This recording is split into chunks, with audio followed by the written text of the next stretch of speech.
Good evening, sir. May I be of any assistance selecting a bottle of wine?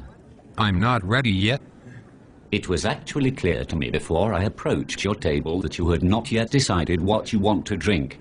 That is why I offered you my assistance as a sommelier. I'll let you know when I'm ready. Certainly, sir. Since I see you have no interest in conversing with a studied and experienced professional who has not only tasted the cuisine of the restaurant but also any wine on the list that you are likely to order, and instead rely on your own expertise, there is a substantial probability that I will be permitted the pleasure of the fact that you ordered wine that is inferior to what I would have recommended had you responded politely. You, nonetheless, will certainly proclaim it delicious to verify your own good taste. I know what I'm looking for. I have no doubt that you do, sir. While you page the list front to back and back to front, ignoring the table of contents all the while, allow me to detail for you the events of the next 5 minutes. I will pace by your table repeatedly, hoping to make eye contact. I will be harassed at least once by the captain to get your order before the food arrives, at which point I will attempt to do so again and then proceed to tolerate it with a smile when you snap at me. Shortly thereafter, your first course will arrive and you will look like a fool, still paging through the wine list with your food in front of you. You will then wave frantically as though I had been ignoring you, and ask for a wine that is most similar to whatever you usually buy from the grocery store, remaining incredulous that we don't carry the same wine you can buy in any supermarket, and sit there making a spectacle and refusing to eat your food until the wine is served. Sounds like a plan.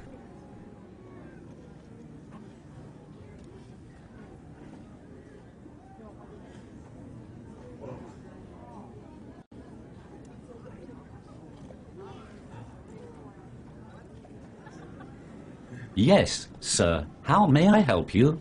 I want to order the Ego Vineyards Cab from Napa Valley, but I need to know what score it got. Can you tell me how many points the 2006 vintage received? That depends on the dogma to which you subscribe. Do you mean the Wine Advocate score? The Wine Spectator score?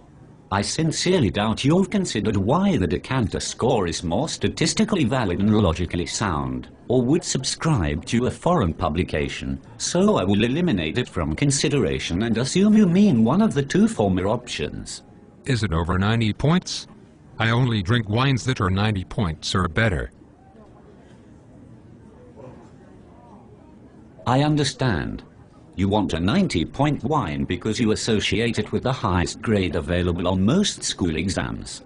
I could tell you many relevant things about the wine in question, such as a piece of history, the soil composition of the vineyard, the weather conditions of the vintage, or the wine-making techniques in use. But instead, I will invent a number that will satisfy you, so this tedious transaction will be one step closer to completion.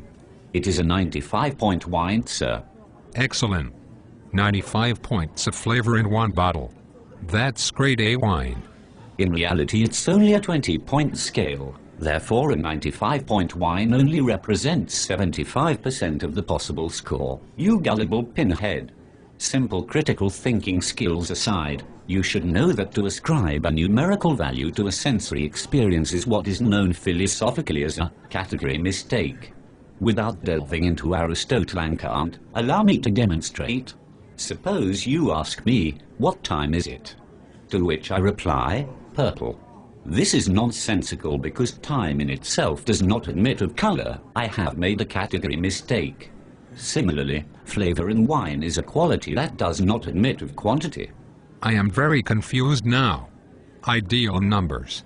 I want one bottle of the 95-point wine. You know the one. Yes, sir. I will bring it right away and will even be compelled to decant it for you simply because of the amount of money that it costs.